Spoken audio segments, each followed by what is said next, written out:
How do we know what we're told about Jesus is true? Wasn't the New Testament written hundreds of years after he lived?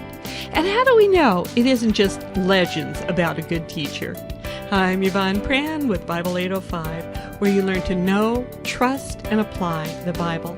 These questions and more we'll answer in our lesson today entitled Introduction to the New Testament, the critical importance of correct dating. The New Testament makes some extraordinary claims that the long-prophesied Messiah came into the world, lived, taught, died, and rose again to offer a restored relationship to God to all who believe in him. For claims of such importance, naturally not everyone believed them then or now, and questions like these come up. Wasn't the New Testament written hundreds of years after the events recorded in them? In the time between the events and the recording of them, did myth and legends replace reality? Therefore, are the stories of the miracles, the resurrection of Jesus, just wishful thinking? Also, shouldn't the books that were left out of the New Testament, the Gospel of Thomas, the Gospel of Mary, and others have been included? We'll answer these questions in two parts. Part one in this lesson, how the history of the documents, their collection internally and externally, show conclusively when they were written. Correct dating is the essential foundational fact that must be established because if a historical record, if a historical account was written by eyewitnesses within a few years of the events taking place, it has much greater reliability than something written hundreds of years after an event. We'll then do our next lesson in this series is an introductory lesson on the Gospels as we start reading through the New Testament. And then after I've introduced the Gospels to you, we'll do part two of this overall lesson where we're going to look at the New Testament non-canonical writings. In other words, those that are not included in our Bible, particularly what are known as the Gnostic, quote-unquote, Gospels, and why they aren't included in our Bibles. Now, first of all, let's go into a very brief history of how we got the New Testament. The Christian church made a huge impact on the ancient world, and we'll see some non-Christian quotes on it shortly. But it would only be natural for the leaders of this early movement to write to the scattered churches who were forming as the new movement was growing, and they did. The earliest writings that form our New Testament were the letters James, then the letters of Paul. As you'll see when we get into that part of our reading, we'll go through them in chronological order. Then, as those who personally knew Jesus were fewer and fewer, people who knew him or knew those close to him wanted to write down an account having eyewitness testimony of Jesus' life. That's how the Gospels came into being. The events took place first, but they were written down later, which makes dating them important to confirm the trustworthiness of what they record. Now, Luke describes this process in the introduction of the book that bears his name, and this is really important. He starts out by saying, "Dear friend who loves God." In some translations, it says, "Dear Theophilus," but that is actually the term lover of God. And so we don't really know if it was addressed to an individual person or just people in general who love God. He goes on, though, to say several biographies of Christ have already been written using as their source material the reports circulating among us from the early disciples and other eyewitnesses. However, it occurred to me that it would be well to recheck all these accounts from first to last, and after thorough investigation to pass this summary on to you to reassure you of the truth of all you were taught. He goes on to write his gospel, which is an exacting, precise, and accurate account. Now, similar processes took place for the other books in the New Testament. Each was written for a specific reason, either as was Luke's, as an eyewitness biography of Jesus, or as a letter to Christian churches. Collections of these letters and biographies began to be saved by various groups and were gradually recognized as scripture, equivalent to the Old Testament, and passed down as the New Testament that we have in our Bibles today.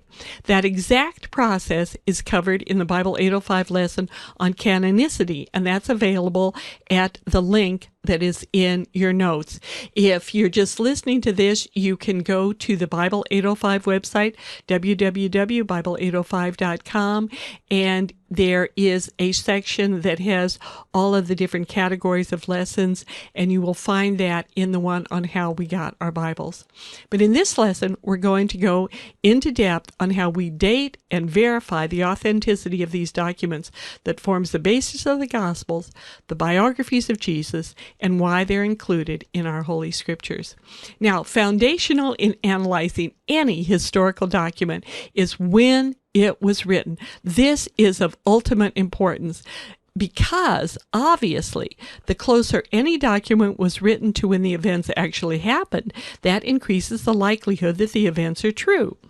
A variety of writings from the time that these were written, in addition to the documents themselves, if they refer to them both in positive and negative ways, can be helpful. In other words, if other writers of the time mention different things, mention the events, anything that gives us another time anchor, even if it says awful things about what was being written, can be very helpful. It takes hundreds of years for a historical figure to become the topic of myth. So if a religious figure, correctly dating when the events of their lives were recorded is especially important.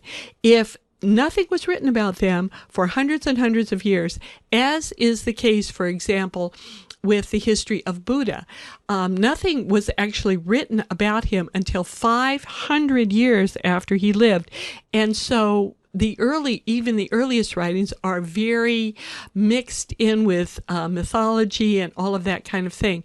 However, if something's written within just a few decades after their life and death, as the Gospels were, it's very, very different how we analyze the truthfulness of it. But let's go on. Now, here's how we begin to date the documents of the New Testament. We compare them with dates outside of the documents themselves. And a key date in this is Paul's death. Church history, tradition, Roman history, just all sorts of things date conclusively that he died under Nero in either 67 or 68 AD. And his death then is not mentioned in the book of Acts. It ends with him under house arrest when he wrote the prison letters. So it's logical to assume that the book of Acts, because it doesn't mention his death, obviously, was completed before 67 AD. The Gospel of Luke had to be written prior to Acts because Luke starts out Acts talking about the former letter that he wrote, which was the book of Luke. And it is agreed that it was probably the last synoptic gospel. So Matthew and Mark were written before it. So all of the Gospels were probably written either during or sometime before the 60s AD. Obviously, then, all of Paul's letters had to be written before 67 AD, which is when he died, obviously. Now, a second key date, the destruction of Jerusalem and the temple in 70 AD. If all were written before this time, it's incredibly important, as dating all the documents prior to 70 AD means they were written by eyewitnesses. Now, here is why I believe this is the case. No New Testament book, Revelation included, makes any mention of the destruction of the temple. It was an extraordinary event. It was a world-shattering event to all involved with the Jewish people and the new Christian faith. You need to read Josephus and other histories to find out, to really realize how absolutely extraordinary it was. It just boggles my mind, as someone who has studied a lot of history, that people could even suggest that any of these books were written after. It was just too big of an event. Had it happened prior to the completion of the writing of the New Testament, most certainly that it would have been mentioned. Many lesser tragedies are mentioned, talked about, but this isn't. Current consensus among scholars today is that the entire New Testament was written prior to 70 AD because of this and many other reasons having to do with the construction of the documents themselves, which we're now going to look at. Now, how do we date manuscripts? We date manuscripts very quickly all the time without even realizing that we're doing it. If you could see the pictures here, again, if you're listening just to the podcast of this, I have an obviously really old newspaper and a USA Today. When you contrast a newspaper from the 1880s and one from the 20th century, it's quite obvious what was written when. You don't need a graduate degree to tell you which is which. The paper, the type, the color that whether there's color or not used in it, the illustrations, they're all immediate indications of when something was created.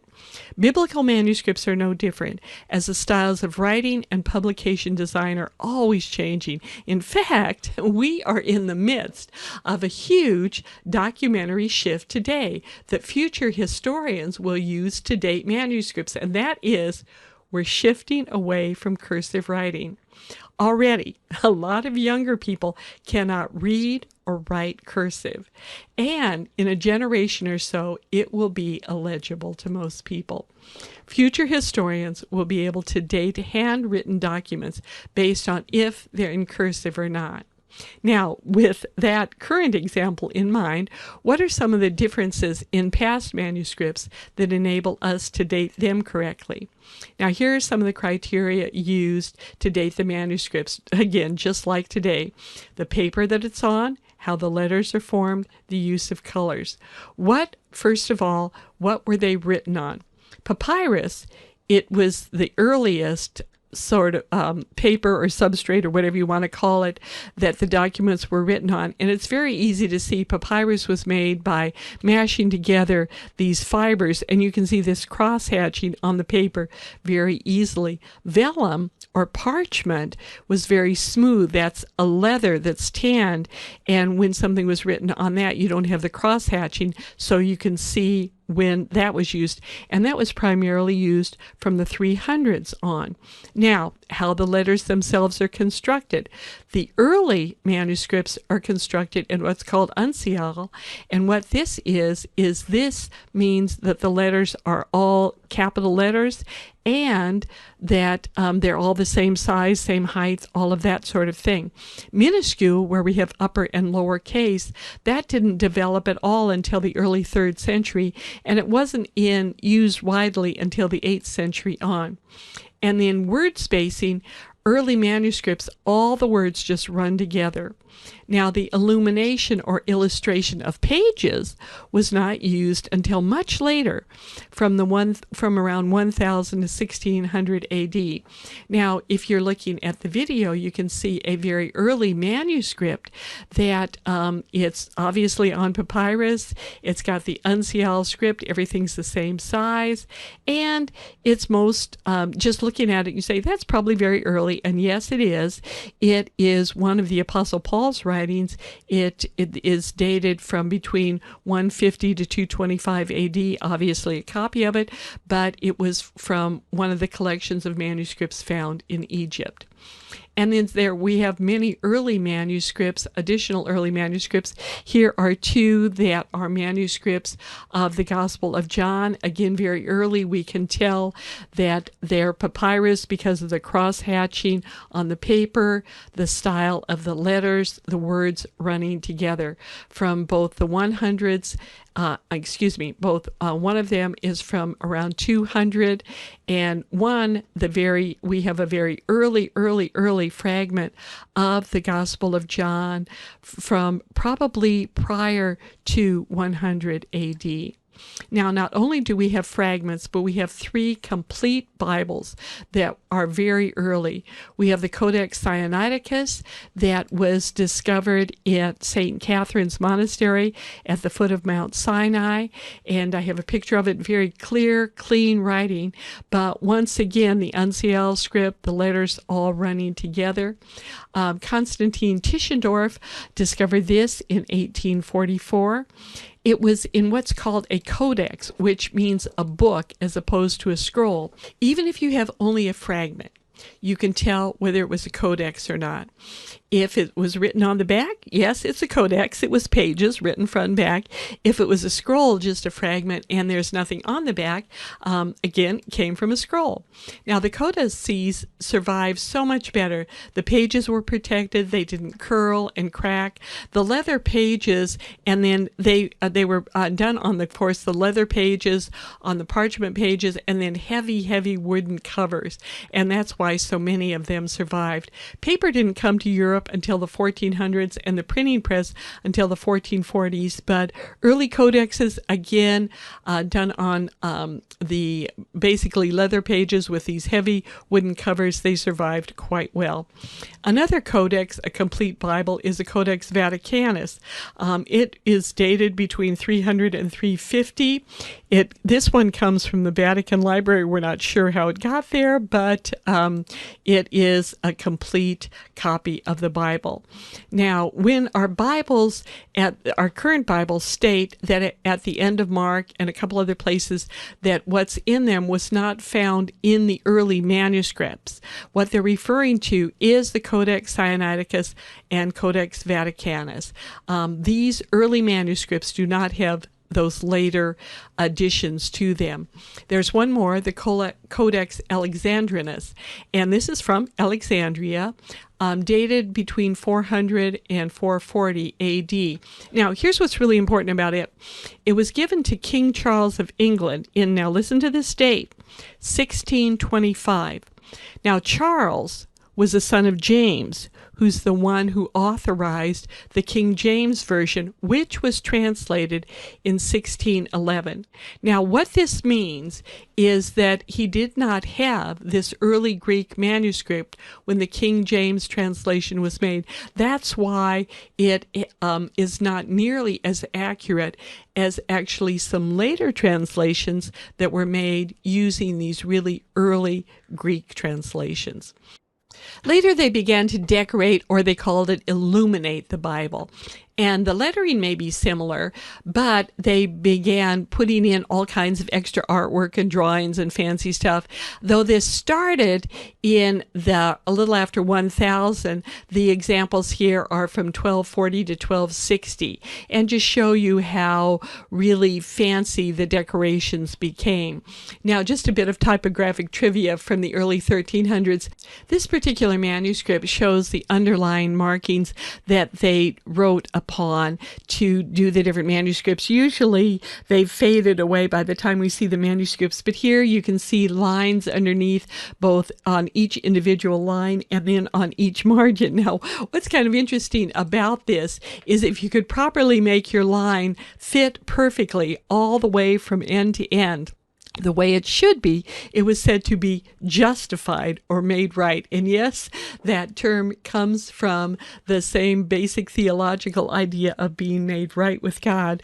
But if you justified your line, it came out right. And we still use that same word, justified text, in describing typographic lines today.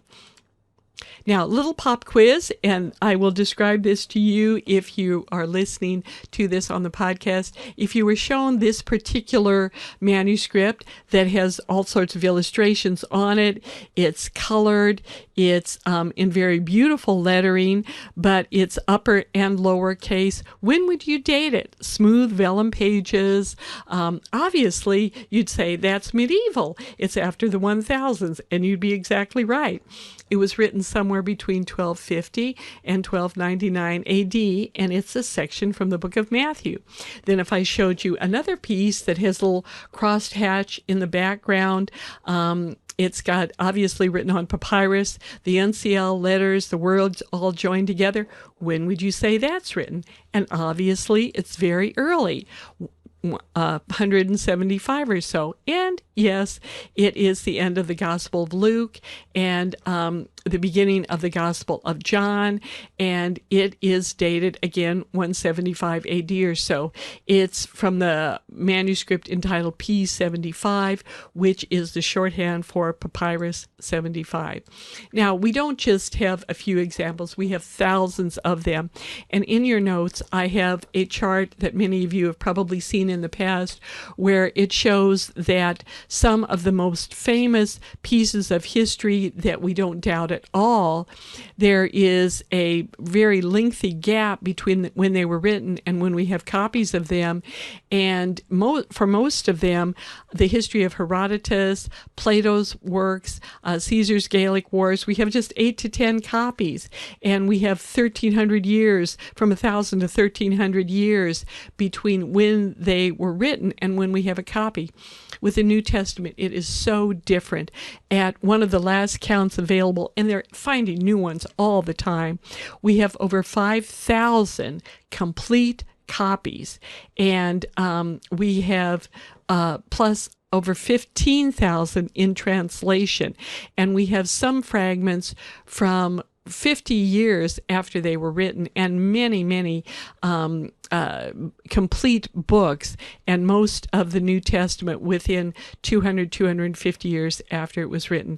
This is absolutely extraordinary. Some conclusions then on the manuscript evidence. When critics say that the biblical accounts were not written until hundreds of years after the events, their comments on late authorship are simply ignorant, as we have many manuscripts that by obvious textual evidence conclusively date them prior to 100 AD. Statements about later dating, saying the Gospels are the result of the development of legend, have no factual basis, but are the result of a philosophical view, not solid scholarship. Dating the manuscripts and what they record about Jesus based on textual evidence, it's the starting point. But there's a lot more evidence that we'll look at now. In addition to the manuscripts themselves, the dating of the content is also verified by the writings of the ancient church fathers, who we know from many sources lived after the early documents were written and referred to them. Just one example, Justin Martyr died around 165 AD, and he quoted the New Testament over 330 times. Now, obviously, he couldn't quote from something that happened prior to 165 AD if the stories about Jesus didn't develop until well after that. And he's not the only one. There are many other church fathers who, again, quote extensively New Testament content, and they live, we know, from the early 100s on. To emphasize the obvious, when critics say that the New Testament was written hundreds of years after the life of Christ, they totally ignore that it was quoted from long before when they claim it was even written. Now, basic facts and timing of biblical history of Jesus are also verified by secular sources. Now, this gets really interesting because none of the following that I'm going to quote their words, none of them were believers, but their accounts affirm the basic facts of the Christian faith, when they happened and how they spread throughout the known world, very early after the resurrection of Jesus, which took place in 33 AD.